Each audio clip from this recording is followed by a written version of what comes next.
28 February 2026.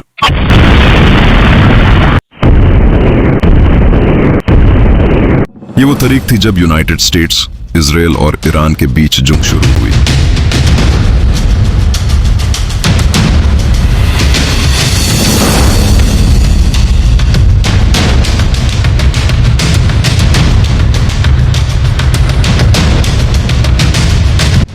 क्या दुनिया एक ऐसे मोड़ पर खड़ी है जहां से वापसी नामुमकिन है?